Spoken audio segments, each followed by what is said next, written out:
அனைவருக்கும் வணக்கம். Welcome to the 18th session of the Thirukkural conference held every month. Tamil வளர்ச்சி மன்றம், வலைத்தமிழ், வள்ளுவர் குடும்பம், International Tamil Diaspora Mauritius, in association with International Thirukkural Foundation Mauritius, we cordially welcome everyone to this session. The Thirukkural journey started in 2019 after very successful international conferences organized by Tamil Vazharchi Mandram, International Thirukkural Foundation, International Tamil Diaspora, Valluvar, and Valluvar Kural family. For the last 18 months, we have walked together with Thiruvallur and exploring various aspects of Thirukkural, with the aim of highlighting its universal nature to focus as a universal literature and hold its values at UNESCO.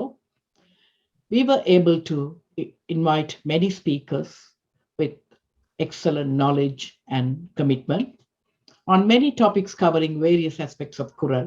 Many speakers, young and mature, many approaches. With this, we have really made our aim very successful in this journey. Professor Armugam Parasuraman, President of International Thirukkural Foundation Mauritius, Chandrika Subramaniam, that's me, Mr. Paratharthi of Valluvar, and Mr. Rajendram of Valluvar Kudumbam. We have combined effort involved in this journey, which has given fruitful bunch of scholastic contribution by people with wealth of knowledge in Thirukkural. The speeches have been providing learning opportunity and strategies for integrating the ancient literature into modern lifestyles, aiming to educate young generations towards importance of harmonious living. The goals and objectives we had initially is as expanded now. This conference seeks to create an interface between the ancient literature and modern work. It also targets to promote Thirukkural and elevates its position in the universal arena. It has paved a pathway for Thirukkural to walk towards the direction to the UNESCO for achieving its place among the world literature. And the latest changes, as Tamil Nadu government's budget has accommodated 2 crore rupees towards the Paris conference, aiming to reach Thirukkural or aiming to achieve making Thirukkural as a universal literature in UNESCO. This is a very successful story, and many organizations are now doing a lot of other stuff, like from childhood, they are trying to train children to learn Thirukkural. Many schools have included. Parthasarthi is involved in training the young government school students to learn Thirukkural.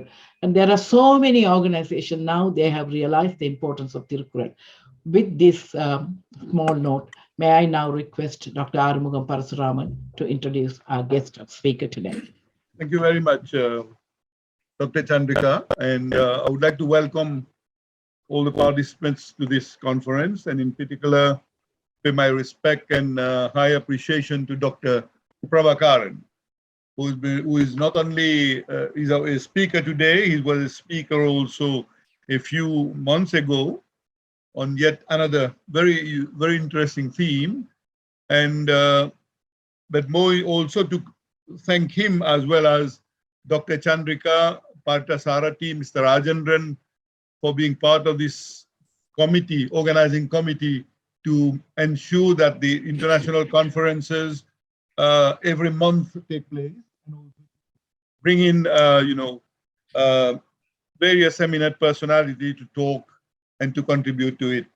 So I must say that Dr. Prabhakaran has in particular devoted quite some time to supporting me and the group and the committee in taking Thirukkural, in taking this initiative of getting Thirukkural to UNESCO. He has done a lot of research which has greatly helped in the preparation of a dossier which we are still finalizing, so that this could then be shared and transmitted to the authorities concerned for its eventual transmission to UNESCO. So this is something which is work in progress, and I would like to say that it is progressing well. I will also a special word of thanks to Parthasarathi, who from his connection in Chennai could establish a very, very useful and I would say promising collaboration and meeting with the now permanent director of the Central Institute of Classical Tamil, Dr. Chandrasekhar, and also thanks to Dr. Prabhakaran for introducing me to Professor Sundaramurthy, the Vice President of CICT. These two personalities and myself and Partha, we spent almost 2.5 to 3 hours time in 2 meetings with them and getting a full brief, but also getting to know what they do. And that, I must say, has proved very, very productive and useful. So I just wanted to share that with you before I introduce Dr. Prabhakaran. And that was therefore a very, very important meeting. Let me also tell you that what is very interesting, that CICT, which is fully supported by the central government of Tamil Nadu, and they have now a brand new premise, a brand new building, which is very, very much, which we should feel proud of, I must say. It is a lot of, visibility, good presence, and prominence of that building as it stands, where it is in a very central location, and I must say happily, very close to the office of Partha, which I had a chance to visit. And when we went there together to the CICT, so with all the facility they have, with all the new development that's coming up, I must say, I've been to CICT before, but this new complex with a new permanent director, very committed, very determined, and with the vice president, and I'm sure, and the chief minister, who is the president of this CICT board. I must tell you that I feel very, very confident that we have now a great hope that the mission we've undertaken will be fully supported, and we will move forward, in the right direction. That's what I can say for the time being on this. But what is interesting is that the CICT, with regards to Thirukkural, I must say the amount of work they are doing currently, right? The amount of things they've done with regards to the digitalization of the palm leaf manuscripts of Thirukkural, and which they have already done, and which is on display at the center and will be made accessible in due course to the appropriate e-platform. I think all these will really bring a major contribution to the work that we're all doing. So I am also pleased to say that CICT is going to set up to create Tamil chairs in various universities across the country. And I'm sure those countries where we don't have one should certainly take advantage of that, getting Tamil chairs in the various countries. And there is also the translation work which is going on again to translate Thirukkural into 22 languages. And that they are doing it is progressing very well, and the books will be available on the website. And I think that's something which would be very, very useful for all that we are doing. Also, what is very interesting, a recent initiative which was shared with me and Partha Sarathi, the director presented to us a 4 volumes of commentary on Thirukkural, authored by Professor Manavalan of the University of Madras. He has compiled the English commentaries by 18 authors for each Thirukkural couplet, and it is a treasure trove for researchers. In fact, between 2007 and 2018, many scholars were requested to take up research projects on ancient Tamil works, and a total of 280 project papers are available with the Institute. So CICT is engaged in translating one of the most significant works of the late epigraphist Iravana Ivaratham Mahadevan early Tamil epigraphy from the earliest times, the 6th century. So I'm saying that because I think it's very important, and I would encourage all of us visiting Tamil Nadu to pay a visit to the CICT, right? And there's a lot of things we can draw from there. So I was also informed by the director that they are coming up with a new publication, which is entitled Thirukkural as the Book of the World. And this is by, again, by P. Muruganayagam, right? The Thirukkural as the Book of the World by Dr. P. Marudanayagam, who spoke at our conference in the past. So this book is also being published. Let me also take this opportunity to say that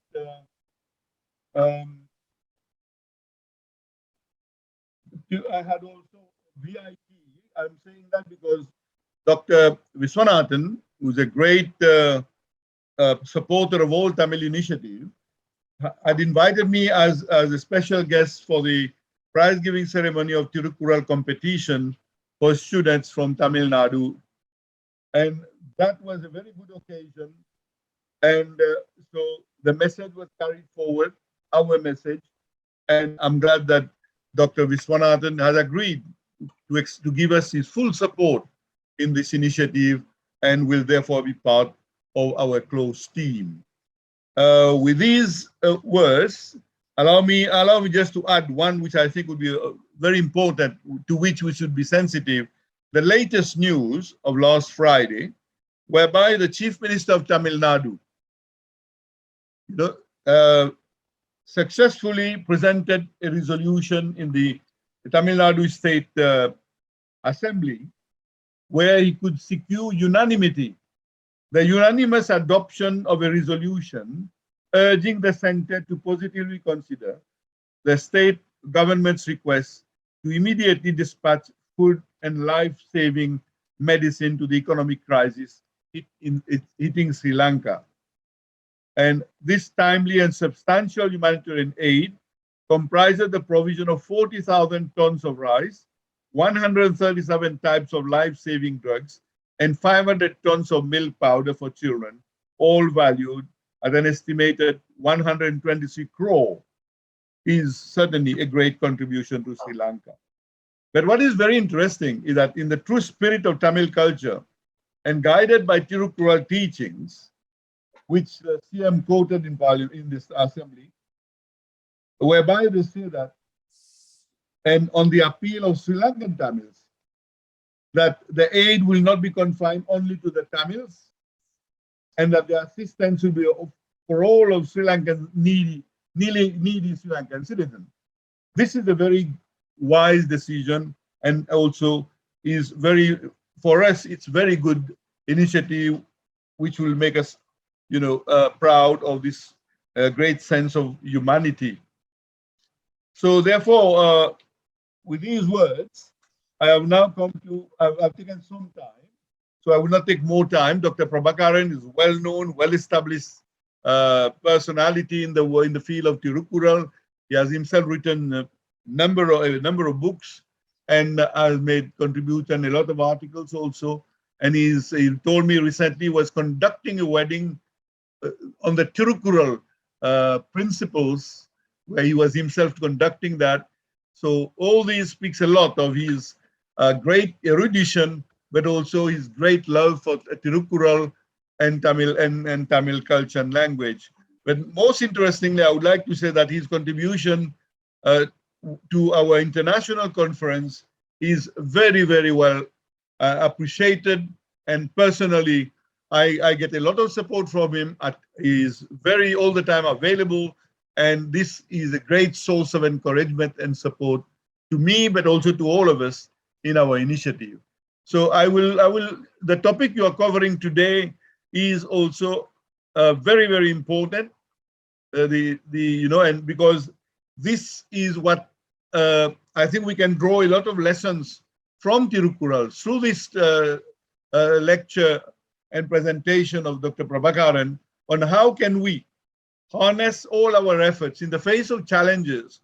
And we know the multiple challenges we're all facing with the current world situation, be it the COVID, with the economic crisis, and so on, it's time for us to draw from Thirukkural what are the ingredients, what are the recipe we have, what are the guidance we have that would help us face the challenges and rise and shine in the world. So with these few words, Dr. Prabhakaran, I would invite you to make your presentation. Thank you. Thank you, Dr. Arumugam Parasuraman, for that kind introduction. Dr. Chandrika Subramanian, Mr. Rajendran, and other distinguished participants in this conference. I consider it a distinct honor and a real privilege to have this opportunity to share my thoughts on Valluvar's strategy for success. There are numerous books on the topic of self-development written by eminent psychologists and scholars who have analyzed the characteristics of people who are considered successful in one or more aspects of their life. Excellent seminars are frequently delivered by very talented and motivational speakers, encouraging their audience to emulate the successes of other successful people. For example, Dale Carnegie, Zig Ziglar, Stephen Covey, Jack Canfield, and Tony Robbins are some of the well-known American experts in the field of self-development. Of course, there are many more experts in this field in other countries also. Their books and seminars have been undoubtedly beneficial to many people. In fact, self-development is a big business. It is estimated that annual revenue from books, videos, seminars, and workshops on self-development is about $10 billion. Like the modern day self-development gurus, Valluvar, who lived about 2000 years ago, has analyzed several aspects of human life, and he has proposed his own strategy for success in his magnum opus, the Quran. The strategy proposed by Valluvar has stood the test of time, and it is valid even today. The objective of this presentation is to discuss Valluvar's strategy for achieving success in life. First of all, what is success? Generally, success is considered as the attainment of wealth, position, honors, recognition, etc. But this definition of success seems somewhat vague. If an individual would like to achieve recognition and fame, and if he gets them, he will certainly consider that a success. On the other hand, if someone who's shy and an introvert does not want recognition and fame, and if he happens to get them, he will feel very uncomfortable and might not consider that a success. Success may mean different things to different people. It may also mean different things at different times for the same person. For example, when a young man is in financial difficulties, if he works hard and gets a bonus, he may consider that a success. When he is financially secure, he may consider receiving a major promotion a success instead of a bonus. So defining success as the attainment of the desired goal seems more appropriate, instead of simply saying it is attainment of wealth, position, honors, etc. For example, if someone wants to win an Olympic gold medal in a particular event, and if he wins that, he can be considered successful. People often dream of success. A dream is an aspiration or wishful thinking of achieving the desired objective. People often use the terms dream and goal interchangeably. In fact, they are not the same. If so, what is the difference between a dream and a goal? Dreams are something one thinks about. Goals are something one acts on. Dreams can happen without any effort, whereas goals require action. Dreams are imaginary. Goals are based on reality. Dreams do not have a deadline, but goals do have deadlines. In order for the dream to come true, one should have a goal and work towards achieving that goal. Once that goal is achieved, one is said to have attained success. If success means achieving the desired goal, can there be a common strategy for success that is independent of the goal? If someone dreams of becoming wealthy, he will develop certain goals and plan his actions towards that goal and work towards that goal. Similarly, if someone wants to achieve fame, there are different approaches and actions to be taken will be depend upon the type of fame the individual is hoping to achieve. Whereas if someone has a goal of reducing his weight, he will definitely need a totally different set of actions than the one who wants to accumulate wealth or achieve fame. Therefore, is it really possible to have a common, comprehensive strategy for achieving success or attaining the desired goal? Although the strategy for achieving a specific goal is clearly dependent upon that goal, in a macro sense, the underlying principles for achieving any goal are the same.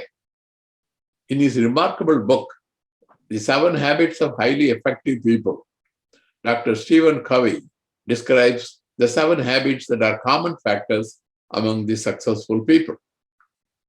The well-known self-help guru, Zig Ziglar, is considered one of the greatest motivational speakers who had the phenomenal ability to uplift and inspire his audiences through his eloquent delivery of effective messages.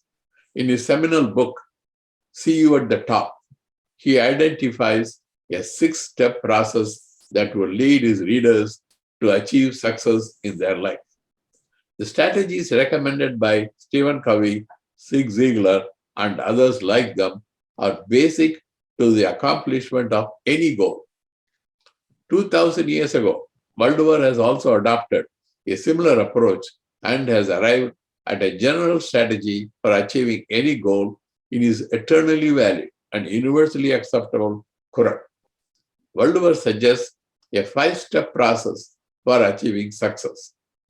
Let's now discuss each step in detail. The first step is having a big dream. Valluvar says, Vellattaniya malar neetam, mandardam ullattaniyadu uyarvu. That is, the stalk of water lily grows as the water level rises. So also, the greatness achieved by a man is determined by his lofty ideals. According to Valluvar, the loftier the ideals, the greater the success. Lofty idea is nothing but a big dream. That is, if someone has a big dream, he will achieve great success. Is this true? Are there any known examples of people having big dreams and achieving great success? Yes, there are lots of examples. Let me mention a few of them. In the 1980s, there was a young man in Canada. His dream was to become a famous actor, but there were no movie-producing companies in Canada at that time. So he moved to Hollywood. For a few years, he did not get any chance to act in any movie in Hollywood. When he was struggling to find his way through Hollywood, he wrote a check for himself for $10 million. He dated the check Thanksgiving 1995, that is November 1995, and added a notation at the bottom of the check for acting services rendered. That was his big dream. That is, he wanted to get $10 million per picture by the year 1995.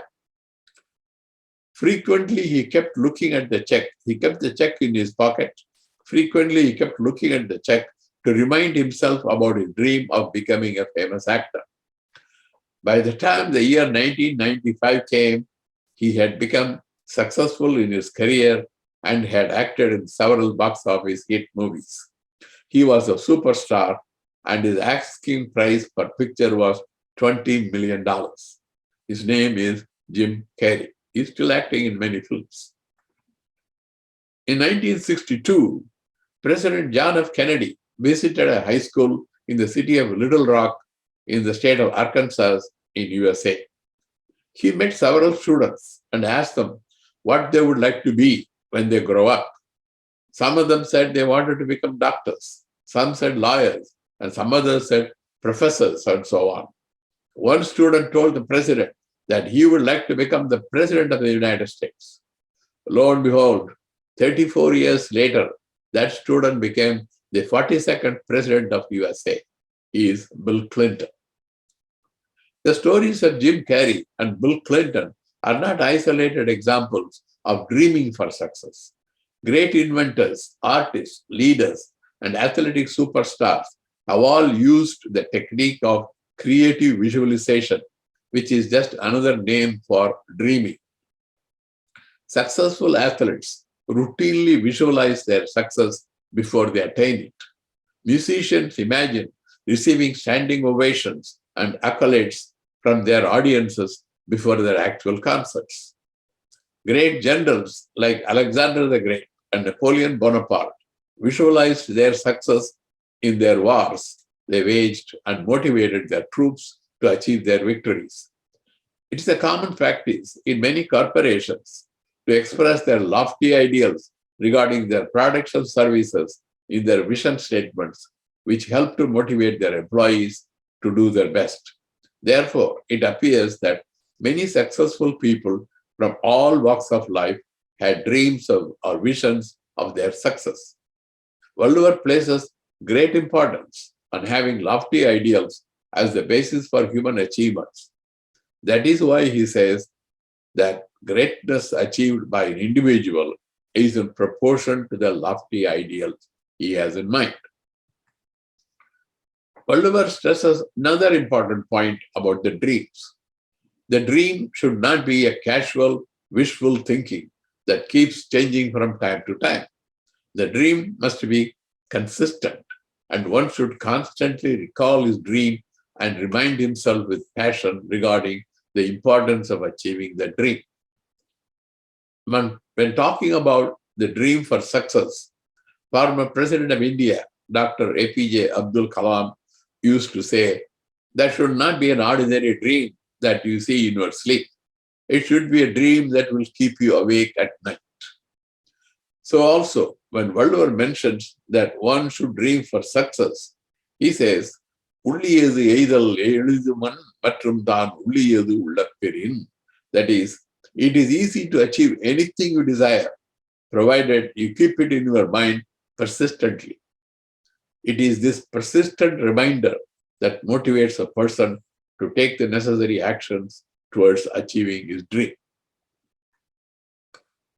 The question arises as to whether having big dreams and constantly thinking about those dreams can guarantee success. The simple answer is no.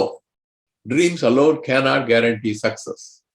The probability of success increases if the dreams are accompanied by appropriate goals, well thought out plans, hard work, and dedication and persistence. Even then, it is entirely possible that one may not achieve the desired degree of success.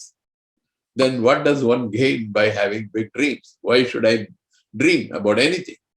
Valluvar answers this question also. He says, உள்ளுவதெல்லாம் உயர் உள்ளல், மற்றது தள்ளினும் தள்ளாமை நிறுத்து. That is, think lofty thoughts always. Even if they fail to materialize, it is still as good as having materialized. How can that be? Let me give an example to explain what exactly Valluvar means by this Quran. The example I'm going to give you is from the life of one of my brothers. One of my brothers had a dream of becoming a general of the Indian Army. That was his dream right from a very young age. During his school days, he had studied the life history of Napoleon Bonaparte with great interest and admired Napoleon's military genius. When he was about 18 years old, he wanted to join the army. No one in our family has ever served in the army, so there was nobody to give him advice as to how to join the army as an officer. So he joined the army as a soldier, the lowest rank in the army. But his dream of becoming a high-ranking officer was always alive. He appeared for competitive exams for the selection of officers. Although he scored very high in the written exams, he failed in the interview. That was primarily due to the bias in the Indian Army that once someone was a soldier, he was considered virtually unfit to become an officer. But in his second attempt, he was successful and became an officer and was appointed as the second lieutenant. But by virtue of his superior performance, he was promoted to the ranks of lieutenant, captain, major, lieutenant colonel, colonel, and brigadier general. In the United States, they call him brigadier general. In India, they would call him brigadier. He was shortlisted for the position of major general. But in India, positions like major general and above are political appointments. He did not have the necessary political connection, and as a result, he had to retire as a brigadier. Even though his dream did not materialize the way he anticipated, that is, even though he did not become a general, he accomplished most of what he hoped to accomplish and had a great career in the Indian Army. So it is always worth dreaming and working towards the dream. The famous boxer, Mike Tyson, used to say, is quoted as saying, "If I shoot for the moon, even if I don't get the moon, I might get some clouds." That is very true. If the big dream is accompanied by dedication, specific goals, hard work, and persistence, one may achieve positive results, if not complete success. The story of my brother is not unique. There are numerous examples of athletes, military generals, politicians, and corporate leaders achieving most of their dreams, if not in their entirety. The process of dreaming and working towards achieving the dream produces a wealth of benefits to the dreamer. Valluvar has thought about this aspect of the dream, and that is why he says that even if the dream does not come true, it is still good to dream and work towards that dream. So lofty ideals and big dreams are certainly the basis of success, and therefore one should certainly dream and persistently work hard towards achieving that dream, and that will invariably make the dream come true. Now, thinking big dreams is an excellent beginning. By nature, dreams are expressions of our desires. In order to realize the dream, a specific, achievable, relevant, and time-bound goal must be set, and actions must be taken to achieve that goal. Once that goal is achieved, the dream is realized. Goals are all about action. Goals turn dreams into reality. So the next step, that is the second step, the first step is dreaming big, having big dreams. The second step is to set goals. How to set goals? These days, when management experts advise their clients about goal setting, they recommend setting SMART goals. That is SMART, S-M-A-R-T, is an acronym for where S stands for specific, M stands for measurable, A stands for achievable, R for relevant, and T for time-bound.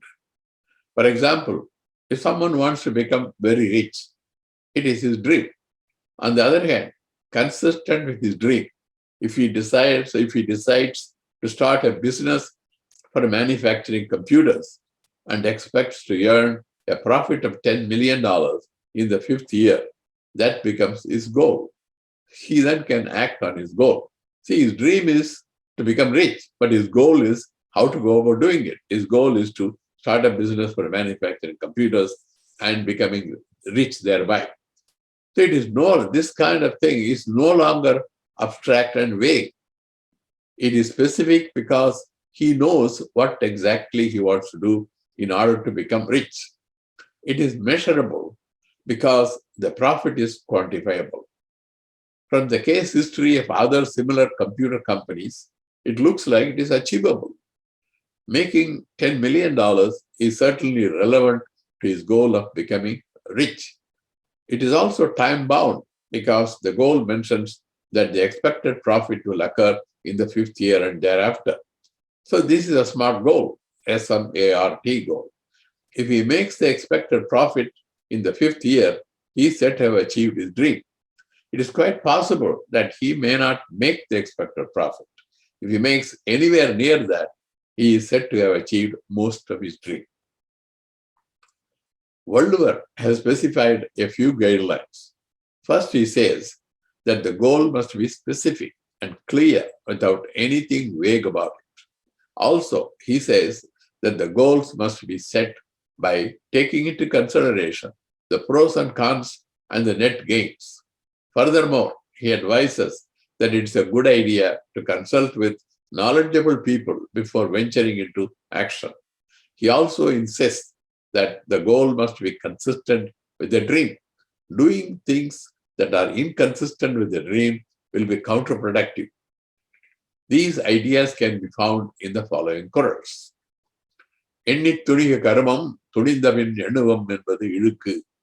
That is, actions should follow analytic decision resulting from deep deliberations.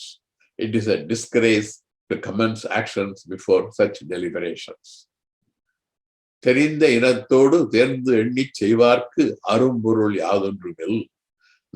is difficult to attain for those who consult with knowledgeable people before venturing into action.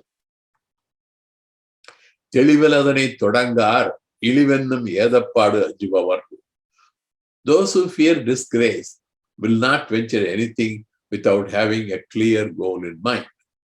What Valluvar says in these three quarrels are very similar to the concept of a goal being specific, measurable, and time-bound.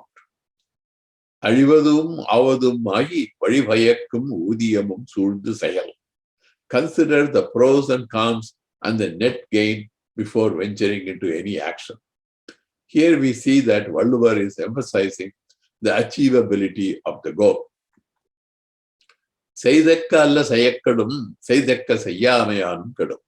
That is, one will be ruined if one does what should not be done. One will be ruined if one fails to do what should be done. Here, the relevance aspect of the goal is included. So here we see an amazing similarity between the idea of SMART goal and Valluvar's idea about setting goals. So now we move on to the next phase, that is third step. We have a big dream. We talked about setting a goal and now planning for the goal. Next step is to develop a plan to achieve that goal. Benjamin Franklin, the American intellectual of the 18th century, was a writer, scientist, inventor, statesman, diplomat, printer, publisher, and political philosopher. He emphasized the importance of planning by saying, failing to plan is planning to fail. That is, if you do not plan, you will fail in your task. That's what he said. Zig Ziglar makes a humorous remark in his book, See You at the Top. He says, Sir Edmund Hillary was not just walking around one day and found himself on the top of Mount Everest. Sir Edmund Hillary, as well as other successful people in other walks of life like business, politics, and warfare, did not achieve their success by simply having a dream and a goal. They had a well thought out plan and worked hard to achieve their goals. So this is true in our personal lives too. So the plans are very important. Once a goal has been established, then one should consider all aspects related to that goal and chart out a clear plan of action. A dream without appropriate goal will be just wishful thinking. A goal without a plan is not attainable. Once relevant, realistic, and attainable goal is set, the next step is to develop a plan to achieve that goal. Valluvar offers several interesting suggestions regarding the planning process. As usual, his approach is very general. His ideas about planning are applicable for a general preparing for a war, or for a businessman venturing on a new project, or for an individual trying to achieve his personal goal based on his own ambitions, desires, and dreams. He stresses 5 essential components of good plan. So according to Valluvar, பொருள் கருவி காலம் வினை இடனொடு ஐந்தும் இருள் தீர எண்ணி செயல். That is, consider thoroughly the resources, means, task, timing, and place of action before embarking on action. He wants us to consider 5 things. The 5 things are: 1, the porul, that is the financial resources. Second item is means, the equipment. Third item is task, the actual task itself, the nature of the task. Fourth item is timing, when to do. Fifth item is place, where to do. So these are the 5 elements: the financial resources, the means, the task, timing, and place of action are the 5 elements that are very, very important for a good plan. Now, let's talk about each one of these elements in detail. First, the resources.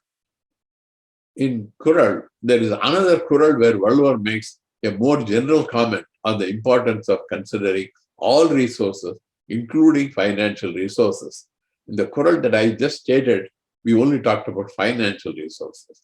In the example, someone wanting to become rich by manufacturing computers, the resources may include capital, or land, or labor, or all of them. So the resources is more general than simply financial resources. Valluvar discusses the importance of resources in the following Kural. Vinai valiyum, tan valiyum, matran valiyum, tunai valiyum, tukkichayal. That is, before launching an operation, assess the resources needed for the task. Your own resources, the resources of the enemy or competitor, and the resources of your allies, and then act. So he wants us to consider the resources that are required for the specific task. So the resource, as I said before, could be anything. Could be capital, land, labor, whatever. And he also wants us to consider the resources needed for the task. What does the task need? And what do we have? What kind of resources we have? And then what does the competition has? If we do not have the resources, and if the competition has those resources, they may likely to succeed. And if we do not have the resources, or there is somebody who can support us, that is also important. In this Kural, although many translators have translated the Tamil word bali, I prefer to translate that as resources, because resources is more general term which includes all types of strengths. So it's the strength meaning not only the physical strength, it means financial strength, it means the availability of capital, availability of land, availability of labor, etc. That is, one should consider the resources required to achieve the goal, the resources at hand, the resources available to the competition, and the resources available to those who may be of support. In the case of the example of the one who wants to manufacture computers, he should consider the finances needed to start and operate the company. The available finances at hand, the financial position of the competitors, and the financial support from partners or banks. In the modern days, corporate as well as military planners base their plans on what is called SWOT analysis. SWOT, that is SWOT, is the acronym for strength, weakness, opportunity, and threat. Though the details may vary, the basic idea of Valluvar in the above Kural and the SWOT analysis is very similar. Dr. Dias, a Thirukkural commentator, has an interesting observation. He says the Iraqi dictator Saddam Hussein failed in the Kuwait War due to his lack of appreciation of the military strength of USA. So he did not know what exactly was required to win the war against USA. He overestimated probably his own resources, and he underestimated the United States resources. So the assessment of resources is very, very important. If an individual has anything to do with competing with others, then the principles of SWOT analysis are also applicable for that individual. In the following Kural, Valluvar warns that a lack of realistic assessment of one's resources could spell danger. உடைத்தம் வலையறியார் ஊக்கத்து நூக்கி இடைக்கண் முறிந்தார் பலர். There are many who, ignorant of the resources or the lack of it, have heartily set out to compete with others in great enthusiasm and have been broken down in the midst of their campaign. In the example of a computer manufacturer, if he tries to commit to more than his capital would permit, he will go bankrupt in the process of developing his business. In fact, in the United States, every year, approximately 500,000 businesses are started. Out of these 500,000 businesses, 50% of them go bankrupt in 5 years. This is due to lack of consideration, lack of proper planning for the resources. They are unable to either cope up with the development or the increase in business, or they just do not have the funds to operate the business. So the consideration of resources is extremely essential for a proper plan. Next is, let's talk about the means. We said 5 things. First is the resources. Let's talk about the means and the tasks. As we have seen in the Quran, consider thoroughly the resources, means, tasks, timing, and place of action before embarking on action. So now we'll talk about the means. The term means referred to in this Quran can also be considered as a reference to any tool or equipment necessary for achieving the goal. The tools can be machinery or intellectual tools like a book or a software or anything that would help to address the question, how to achieve this goal? What do we need to achieve this goal? Next is the task. The task means the various activities or tasks that are part of this goal. What are the things that one has to do? When the plan includes careful analysis of the resources, the means, and the task, then the questions such as what, how, and who would have been answered. Now, there are 2 more things to be answered. One is when to do, and then where to do this action, where to do this activity. So next is timing consideration for executing the plan. ஞாலம் கருதினும் கைகூடும் காலம் கருதி இடத்தால் செய்யும். Even if one aspires to win the whole world, one can do so if one chooses the right time and place for action. So considering the proper timing is very, very important. கொக்கக்க கொம்பும் பருவத்து மற்றதன் புத்தக்க சீர்த்த இடத்து. That is, bide your time like the stork for its prey, like the stork striking at its prey at the opportune time, take swift action when the time is right. This is the bird. The stork does not go around looking for a fish, doesn't have a net to cast a net to catch a fish. It just stands in one place, waits for the fish to come. When the fish appears in front of it, it attacks it with its beak and grabs it and eats it. That is looking for the right opportunity, right time. The military historians attribute the defeat of Napoleon when he invaded Russia to poor planning. He did not consider the right time to march into Russia. He went into Russia during a cold winter. So that was not the proper time. So his people could not withstand the cold weather. They could not get the necessary supply. So the logistics failed. The soldiers revolted. Out of the 600,000 soldiers who marched along with him into Russia, 500,000 soldiers died. So he had to come back and retreat with 100,000 soldiers back to France. If Napoleon had careful consideration of timing, the result would have been different. And then lastly, the location. Location is also very important. Consideration of the proper place of action may be important in some cases. In the case of a business or real estate venture, the choice of location is considered extremely important. Military strategists place major importance on the choice of the location to wage a war. They want to attack the enemy at a spot where he is weak.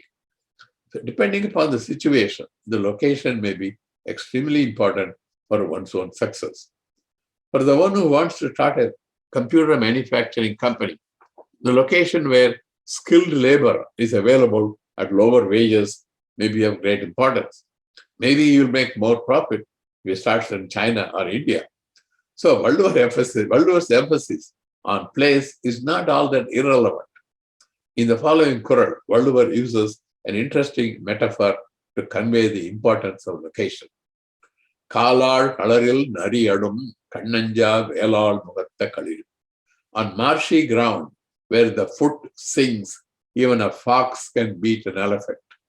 With mighty, fearless and on his majestic face, and with two spears of ivory. It is true that, fox will not sink on a marshy ground, whereas the elephant might sink. So the fox is stronger, is more capable of attacking an elephant in the marshy ground in spite of the size and the strength of an elephant. So it is true that many ambitious people have failed to achieve their goals due to ill-conceived plans. The 5 elements that are identified by Valluvar as an essential part of the planning process, the resources, means, tasks, timing, and location, have always been essential ingredients of a successful plan, and they will continue to be so in the future also. Now, the next step, that is the 4th step, is to execute the plan with persistence. The English author, art critic, and social commentator of the 19th century, John Ruskin, said, "What we think or what we know or what we believe in the end is of little consequence. The only consequence is what we do." Just as Ruskin said, all ambitious dreams, meaningful goals, and carefully considered plans are of no use unless one is ready to act upon them. Ultimately, it is the action that provides the result.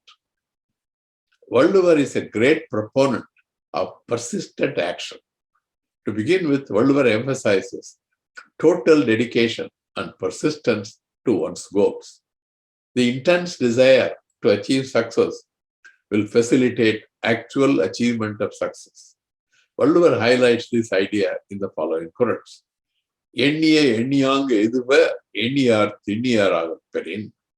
is, if those who have planned an undertaking possess persistence, they will achieve what they desire as they have desired. It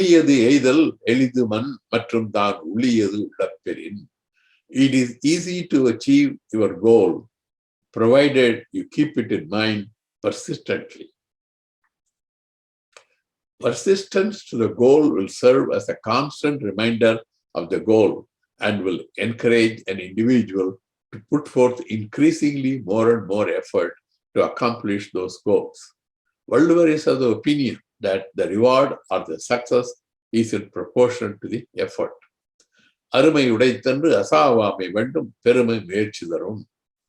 One should not give up by saying it's impossible. Persistent effort will lead to success. Even if God does not answer your prayer, your efforts will yield proportionate rewards. From the above quarrels, it is clear that Valluvar is a great believer in human efforts to achieve the desired goal. Valluvar is always pragmatic in his approach to all human problems. He is not oblivious to the potential setbacks that one would encounter in the pursuit of one's goals. One could encounter health-related problems, financial difficulties, legal issues, competition, and numerous other unforeseen problems in life that could interfere during the pursuit of one's goals. As Murphy's law goes, what will go wrong will definitely go wrong. Occurrences of unforeseen random events, otherwise known as fate, often adversely affect one's progress in achieving one's goals. That is reality. Even under those circumstances, Valluvar's guideline is to pursue the goal with relentless effort. ஊழையும் உப்பக்கம் காண்பர் உலைவின்றி தாழாது உயற்றுபவர். That is, those who work with ceaseless industry will overcome unplanned adverse events, or otherwise known as fate. Valluvar also gives us advice as to how to handle adversities. This again is applicable to all adversities in life. First of all, one should realize that it is not unusual to encounter adversities. Therefore, one should always be mentally prepared to meet the adversities head on. In fact, Valluvar recommends that when one encounters any kind of adversity, one should laugh at them, because there is nothing better than laughter to overcome difficulties in life. These ideals can be found in the following quotes. Inbam Rayan, Idumbai Yelvanban, Tunbam Murdal Ilan. That is, he who does not crave for pleasure and realizes that adversity in life is natural is not affected by adversity. That is, if you think that adversities are natural, so when an adversity is there, when you encounter it, you will not be totally shocked. You will be ready to meet that. He also says, Idungan Varungal Naguga Adane Aduturu Adu Oppadil. Laugh at adversity. There is nothing better than laughter to overcome adversity. Here, the laughter simply means should not be intimidated by the adversities. One should face them with confidence and courage. Is this possible? If it appears that Valluvar's approach to overcome difficulties in life and to succeed in the midst of overwhelming adversities is unrealistic, the documented case histories of the extraordinary successes achieved by prominent people would serve us as encouraging examples. In spite of progressive neurodegenerative disease known as Lou Gehrig disease that has caused muscle weakness and paralysis throughout his adult life, Stephen Hawking, the British physicist, has made outstanding contributions to physics and cosmology. His book, A Brief History of Time, has been the bestseller and has sold more than 10 million copies in the past 20 years. Helen Keller was a deaf, blind, and mute woman. Undaunted by her adversities, she fought an incredibly courageous battle to communicate with the outside world and led a life of accomplishments. She became one of the 20th century's leading humanitarians. Demosthenes, the famous Greek orator of the 4th century BC, had speech impediments in his early days. It is said that in order to overcome his disability, he used to talk with pebbles in his mouth and recited verses while running. After a while, he started his own academy for teaching other people how to become public speakers. Sachiro Honda was the son of a blacksmith in Japan. He was always interested in manufacturing. He was not interested in formal education. He became a car mechanic and started his own auto repair shop. Later, he started a manufacturing plant to produce piston rings for Toyota cars. During World War II, a US bomber destroyed his plant completely. He rebuilt his plant and it was subsequently demolished by an earthquake. Undaunted by man-made and natural calamities, he went on to start Honda Motorcycle Company and eventually built the multi-billion-dollar multinational Honda Motor Company. In 1980, People magazine placed him on their 25 most intriguing people of the year and dubbed him as the Japanese Henry Ford.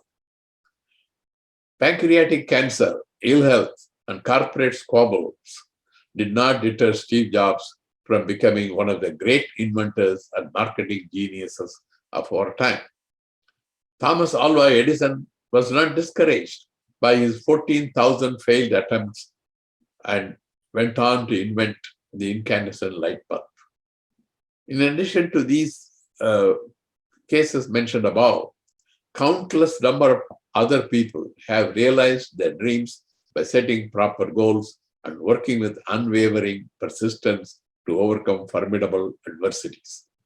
The biographies of these successful people and others like them point to the fact that Valluvar's belief that adversities can be overcome by persistence and success can be achieved in spite of adversities is not all that naive and unrealistic.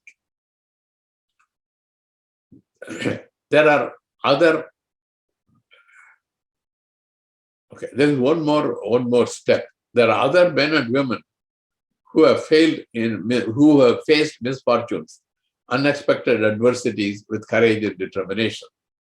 There are many examples of men and women with severe handicaps being successful in their lives. So Valluvar's advice is face the adversities boldly with determination. So dreaming big, setting goals, planning and executing the plan with persistence are the 4 steps needed to achieve success. Although success can be achieved by following these 4 steps, Valluvar has one more step, which will transform the individual's success to that of community's success. That is the last step, that is sharing one's success. In addition to achieving success, Valluvar also expects successful people to share their success with others. According to him, basically all people are equal. He considers that it is necessary for an intelligent person to empathize with others' sufferings, and only those who help others can be considered truly living. Arivinan ahuvudu undo, piridinoi tannoi pol potrat kadai. What benefit does someone derive from his knowledge if he does not treat others' suffering as his own? Ottadarivan uir வாழ்வான் மற்றையான் செத்தாரோடைக்கப்படும். He who realizes that he is just like another human being is the one who really lives. All others are being dead. What Valluvar says is, we are like other people. There's not much different. All people are the same. So when other people are suffering, it should be considered as our own suffering. That is the empathy. So this empathetic feeling should be there in any intelligent person. Only those who have that kind of feeling can be considered as alive. Other people are really dead. Therefore, it is clear that Valluvar expects those who have been successful in accumulating wealth to share their wealth with the less fortunate, those who gain knowledge to share their knowledge with others, those who have become successful to share their success in some form or the other with those who are struggling to realize their noble dreams. That is the way to transform individual success to others in the community. In conclusion, having big dreams, having goals relevant to those big dreams, developing a plan, executing the plan in spite of adversities, and sharing our success with others is the 5-step process suggested by Valluvar for achieving success. Thank you for giving me the opportunity to present my ideas regarding Valluvar's strategy for success. Thank you.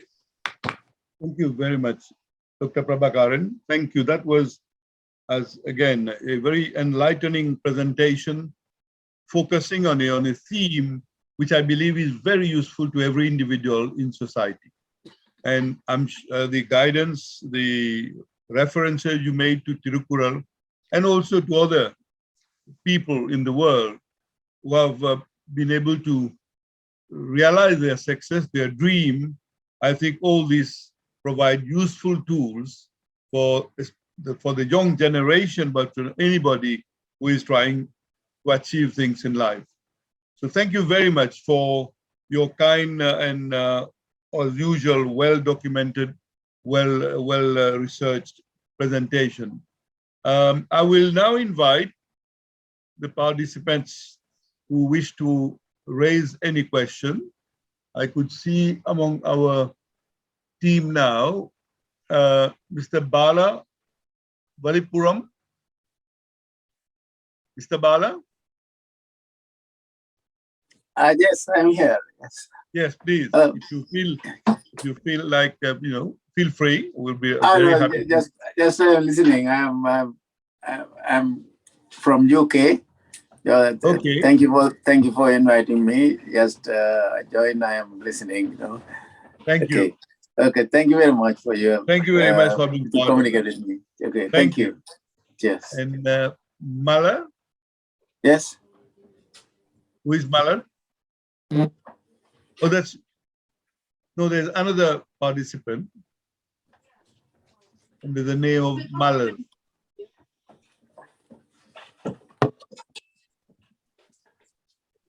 Hello. We have another participant under the name of Malar. Malar is only C. Rajendran. I was resonating. Okay. Well, at least we could discover you. It is all it's all great speech, and not merely a speech. And whatever Valluvar said, Mr. Prabhakaran has broken down in various components. Yeah. That is what makes a speech very, very interesting, and also with the real life examples. His own brother's example he was quoting, and also he mentioned there are numerous examples of people applying these principles and succeeding in whatever they dream of. And mere dream is not sufficient. This is what he was underlining again and again. Just because thinking I want to become this or that, one cannot become. And Valluvar never advocates such an easy path. There is no mantra for quick mantra for success. Though I was not supposed to speak for a long time, I thought, it's such an excellent speech, and wish the university even after post speech this is spread among colleges and universities. I'm sure it will be very, very useful, and also for from exam point of view, those who want to succeed Tamil Nadu Public Service Commission examination, they are supposed to write about 40 marks, Thirukkural out of 300 marks, and this speech will be really very, very helpful. Thank you, Dr. Prabhakaran, and it's such a wonderful speech with not mere theoretical knowledge, but the practical example. Thank you so much. Thank you, Mr. Rajendran. Thank you, We're very happy to have you with us. And so I think, Dr. Prabhakaran, I think we've reached the end of the this conference, this talk. So I'll conclude by once again reiterating the thanks that Mr. Rajendran conveyed, and I would just like to say that you kindly send us the printed version of the speech so that we can keep it for our printing of the proceedings. Sorry, with these words, let me wish all of you a very happy and peaceful continuation of your mission in life, and thanks for giving your support to this initiative of taking Thirukkural to the world. We could see that we have some new initiative by the state government of Tamil Nadu, and we hope there will be still more things coming from the central government with reference to Thirukkural through the CICT. So with these words, let me conclude the conference and thank all of you for your presence. And Dr. Prabhakaran, once again, thank you, my respect to you. And I would like to have a word with you after this conference. So you can just kindly give me a call after that so we can talk. Yeah, I will. Thank you. Mr. Rajendran, my prayers are with you. Wish you more blessings so that you can continue evolving and back to us in good form. I'm sorry I could not visit you before leaving. I was at a very hectic time, but I'm coming back to India in June, going back, and I would therefore this time make it a point to at least compensate for this lack of presence or second presence at your home. So thank you very much, and to you and to Amma for the warm welcome, and also to Karthik. And I would, as I mentioned to you, I'm very keen on the translation of the book. So we'll discuss that and follow up in the next few days. Thank you, sir. Thank you so much. Thank you. Thank you very Thank much. you. Thank you, sir. Thank you. Thank Thank you. you, sir. Bye-bye.